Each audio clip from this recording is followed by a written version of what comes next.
নমস্কাৰ আসসালামু আলাইকুম মোৰ নাম মোহাম্মদ তাজুল ইছলাম মই সোশ্যাল মিডিয়া দৰং জিলা কংগ্ৰেছৰ অধ্যক্ষ লগতে দৰং জিলা যুৱ কংগ্ৰেছৰ সাধাৰণ সম্পাদক প্ৰশাসন তো একচুয়ালি আজি আপোনালোকক মাতাৰ উদ্দেশ্য হল সমাগত যি পঞ্চায়ত নিৰ্বাচন তাৰে আমাৰ দলীয় কিছু কথা আপোনালোকৰ মাজত দাঙি ধৰিবলৈ ইয়াতে একচুয়ালি সমবেত হৈছো আপোনালোকক মাতিছো কাৰণ দৰং জিলা কংগ্ৰেছৰ এজন কৰ্মী হিচাপে বা দৰং জিলা সামাজিক মাধ্যম সোশ্যাল মিডিয়া চেয়াৰম্যান হিচাপে মই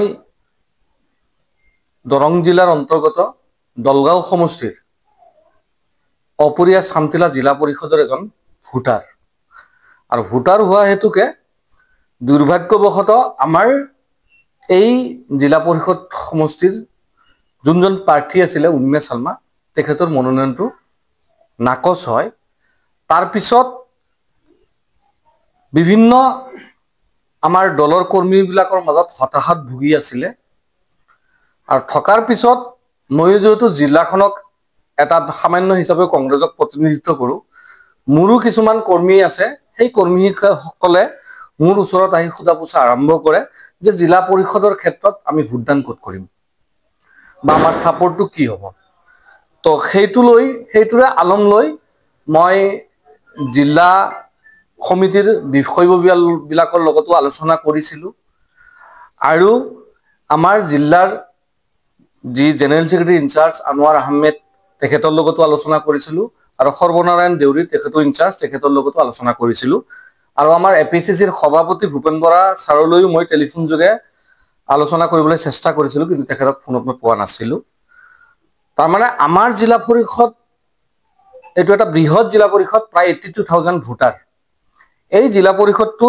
আমাৰ কংগ্ৰেছ দলৰ যদি প্ৰাৰ্থী থাকিলে হয় আমি 100% জিকিলো হয় কিন্তু যেহেতু আমাৰ প্ৰাৰ্থী নাই তো মই আজি প্ৰেছ মিট দিয়াৰ কাৰণ হল বহুত দিন হৈ গল নিৰ্বাচন ঘোষণাৰ পিছত নমিনেশন সাবমিট হোৱাৰ পিছত বহুত দিন হল কিন্তু কংগ্ৰেছ দলৰ ফালৰ পৰা বা দৰং জিলা কংগ্ৰেছৰ ফালৰ পৰাই হওক কোনো ধৰণৰ আমাৰ জিলা পৰিষদৰ ক্ষেত্ৰত আনুষ্ঠানিকভাৱে সিদ্ধান্ত এতিয়ালৈ লোৱা হোৱা নাই কিন্তু যোৱা দুদিনমান আগত সোশ্যাল মিডিয়া বা কিছুমান নিউজ পৰ্টেলৰ জৰিয়তে আমাৰ দৃষ্টিগোচৰ হল যে আমাৰ এপিসিসিৰ এজন সদস্য তেখেত আমাৰ প্ৰাক্তন বিধায়ক ইলিয়াছ আলী ছাৰৰ জুৱাই মুজাম্মেল হক ডাঙৰীয়াই মানে ৰাইজৰ দলৰ সমৰ্থিত প্ৰাৰ্থীজনক সমৰ্থন দিছে বুলি তেখেতে মানে প্ৰচাৰ কৰি দিছে আমাৰ সোশ্যাল মিডিয়াৰ জৰিয়তে মই গম পালো এই বস্তুটো গম পোৱাৰ পিছত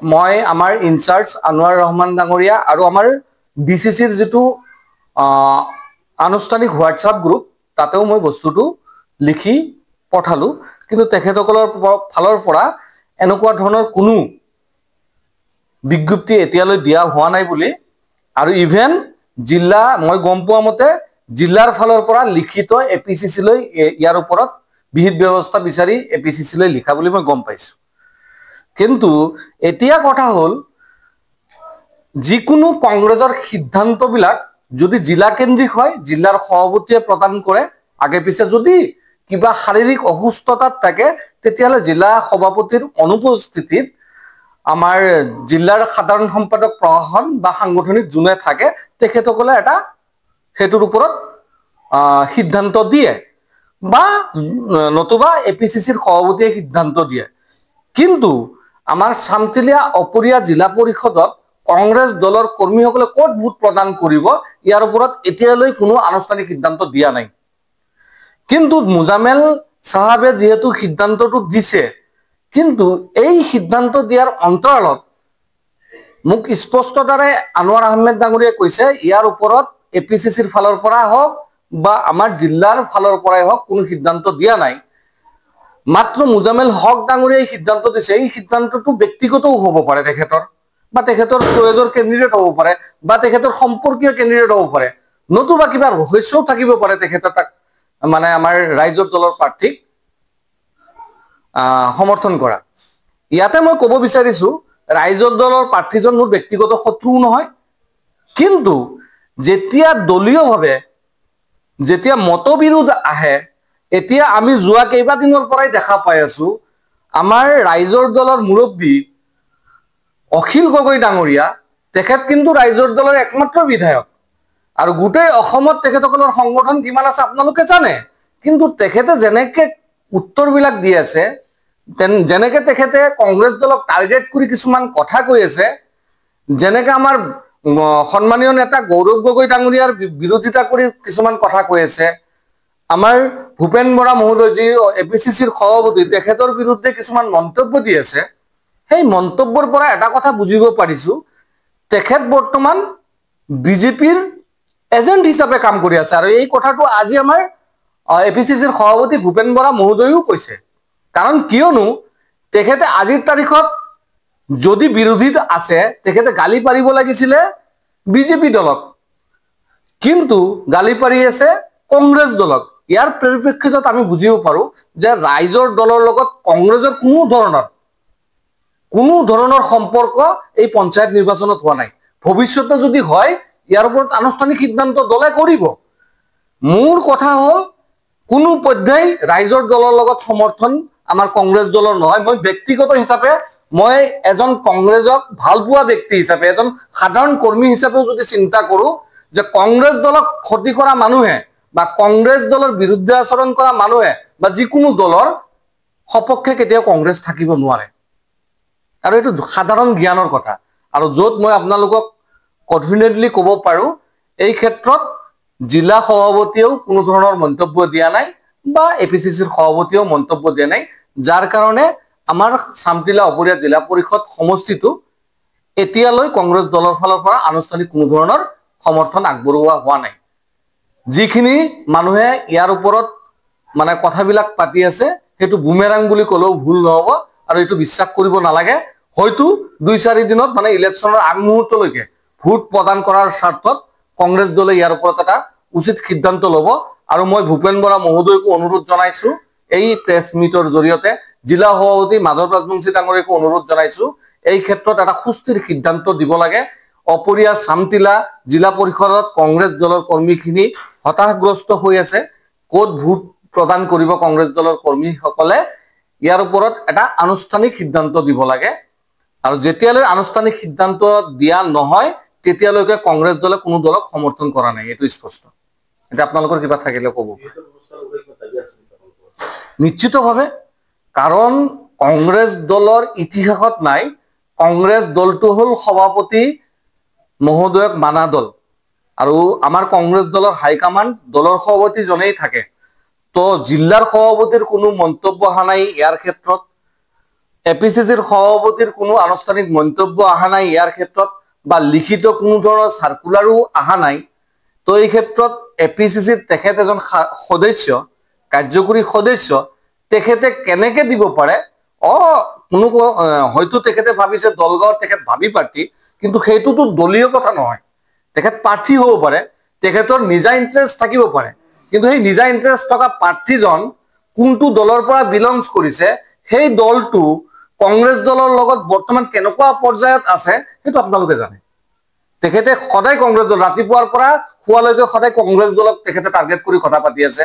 য'ত কংগ্ৰেছৰ স্থিতি ভাল তাতে যাই হাজাৰ মানুহ লৈ তেখেতে মিটিং কৰি আছে। সংখ্যালঘু প্ৰধান এলেকাবিলাকত ৰাইজৰ দলৰ প্ৰাৰ্থী থিয় কৰাইছে একমাত্ৰ কংগ্ৰেছ হৰুৱাৰ স্বাৰ্থত। আজি দলগাঁও সমষ্টিত ৰাইজৰ দলৰ কোনো ছবি আগতে আপোনালোকে দেখিছিলে নেকি? বা দলগাঁও সমষ্টিত কোনো আঞ্চলিক হওক কোনো ডিষ্ট্ৰিক্ট সমিতি আছিল নেকি? কিন্তু এইবাৰ পঞ্চায়ত নিৰ্বাচন অহাৰ লগে লগে প্ৰাৰ্থীবিলাক দিছে, দি কেনে কিছু ভোট লৈ তেখেতসকলে মানে ৰাইজক আবুৱা কৰিবলৈহে আহিছে।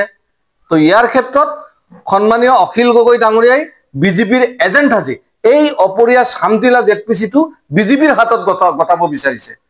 তো মই এইকাৰণে কৈছো, মই মুজামেলৰ কথাটো ক'ব নোৱাৰিম তেখেত বিজেপিৰ লগত আছে নে ক'ত আছে, কিন্তু এই ক্ষেত্ৰত তেখেতে যে ময়ূৰী বেগমক সমৰ্থন আগবঢ়াইছে বা প্ৰাৰ্থীজনক যে সমৰ্থন আগবঢ়াইছে, ৰাইজৰ দলক সমৰ্থন আগবঢ়াওঁতে তেখেত এপিচিচিৰ সভাপতিৰ আণ্ডাৰত দল কৰে।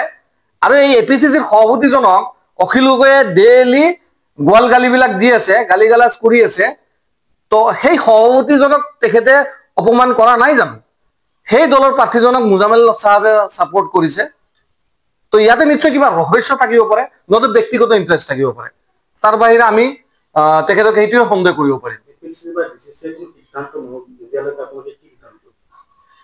এতিয়া এপিচিচি আৰু ডিচিচিয়ে যদি সিদ্ধান্ত নিদিয়ে, সিদ্ধান্ত ইনশাল্লাহ দিব।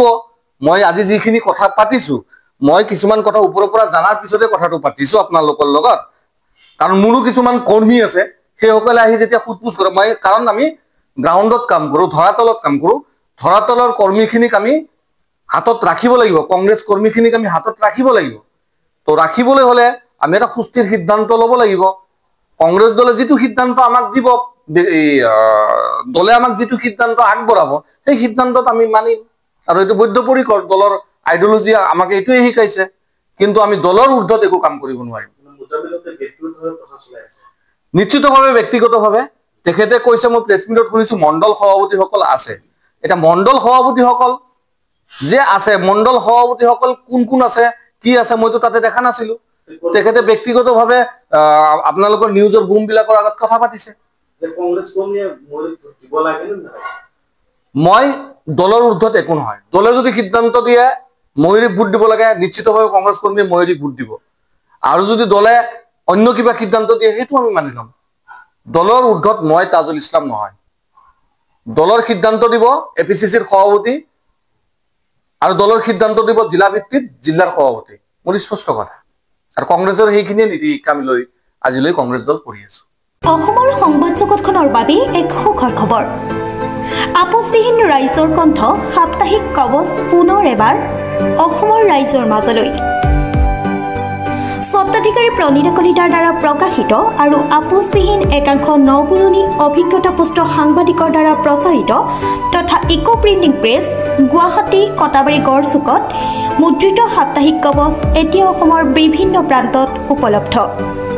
আমাৰ ঠিকনা মুখ্য কাৰ্যালয় অসম ফৰেষ্ট স্কুল, হৰিমন্দিৰ পথ, গুৱাহাটী, আৰু উপ কাৰ্যালয় Kalita market, Bijoynagar, Kamrup, Assam. Mobile number হৈছে 9435114666 70024728813। আমাৰ ইমেইল আইডি হৈছে kobos2025@gmail.com।